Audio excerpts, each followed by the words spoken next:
और आम आदमी पार्टी इस वक्त प्रेस कॉन्फ्रेंस कर रही है, आपको सीधे लिए चलते हैं।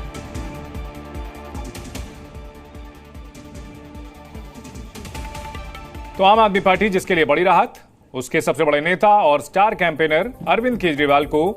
अंतरिम जमानत मिल गई है। चुनाव प्रचार के लिहाज से बहुत बड़ा बूस्ट मिलेगा आम आदमी पार्टी के कैंपेन को, जो कि दिल्ली और पंजाब में प्रमुखता से लड़ रही है चुनाव। आज पूरा देश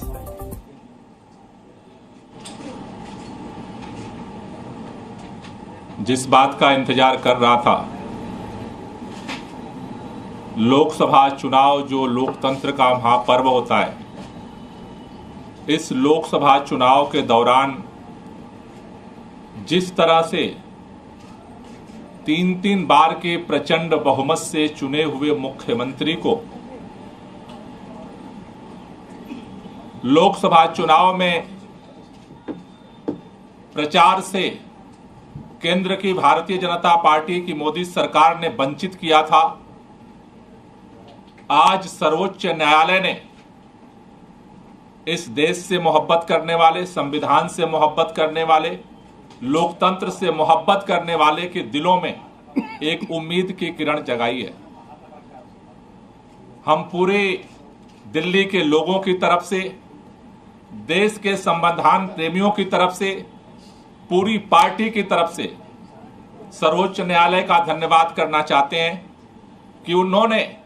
इस तानाशाही के अंधकार युग में दिल्ली के मुख्यमंत्री अरविंद केजरीवाल को अंतरिम बेल दे करके एक उजाले की रोशनी जलाई है। आज पूरी दिल्ली ही नहीं, पूरा देश खुश है, इस बात से प्रफुल्लित है कि इन विपरीत परिस्थितियों में भी भारत के अंदर हमारे स्वतंत्रता संग्राम सेनानियों के कुर्बानी के दम पर जो संविधान मिला, लोकतंत्र के जो अलग अलग स्तंभ बने, आज भी इस तानाशाही के अंधकार युग में भी अपनी भूमिका को निभाए हैं। इसके लिए तहे दिल से बहुत बहुत शुक्रिया। ये सत्य की जीत हुई है, क्योंकि जिस तरह से बिना किसी सबूत के, बिना किसी एफआईआर के, जिस तरह से अचानक उठा करके मुख्यमंत्री जी को जेल में डाला गया, आज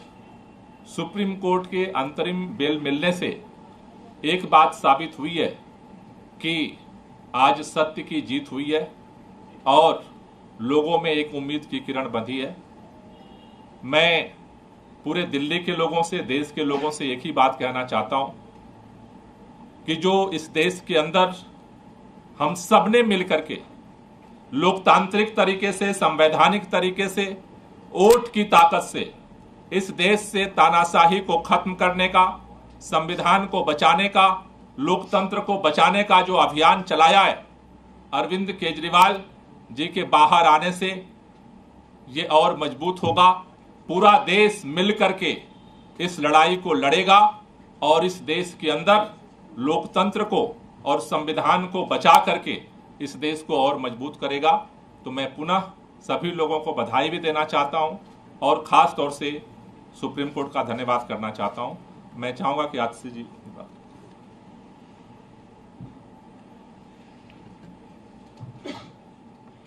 आज जो सुप्रीम कोर्ट का फैसला आया है, इस फैसले से सिर्फ अरविंद केजरीवाल जी को अंतरिम जमानत नहीं मिली, इस फैसले से सत्य की विजय हुई है, इस फैसले से लोकतंत्र की विजय हुई है, इस फैसले से देश के संविधान की विजय हुई है। हमारे देश के इतिहास में जब जब संविधान खतरे में आया है, जब जब लोकतंत्र खतरे में आया है, तो हमारे देश में सुप्रीम कोर्ट सामने आया है और लोकतंत्र की रक्षा करने में सुप्रीम कोर्ट ने एक बहुत बड़ी भूमिका निभाई है। आज भी अरविंद केजरीवाल जी को अंतरिम जमानत देकर, अरविंद केजरीवाल जी को चुनाव में प्रचार में आने के लिए जमानत जो सुप्रीम कोर्ट ने दी है, इस फैसले से लोकतंत्र की रक्षा होगी, क्योंकि इस देश में लोकतंत्र हमारे देश का सबसे बड़ा सिद्धांत है। लोकतंत्र में चुनाव, फ्री एंड फेयर इलेक्शंस हमारे संविधान की नींव है कि हर व्यक्ति को बराबरी का अधिकार है चुनने का। आज इस देश में एक तानाशाही की सरकार है,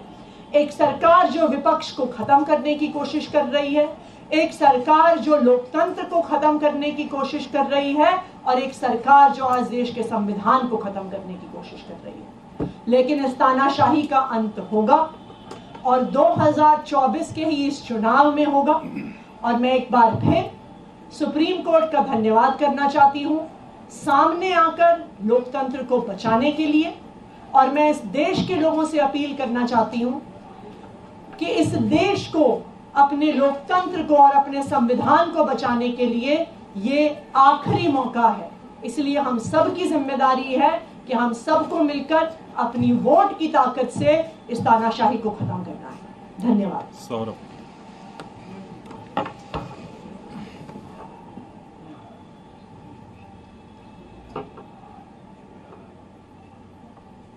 ये पीएमएलए जैसे मामले में, जिसमें केंद्र की पूरी सरकार, उनकी पूरी आर्टिलरी, पूरी मशीनरी एक मुख्यमंत्री को जेल में रखना चाह रही थी।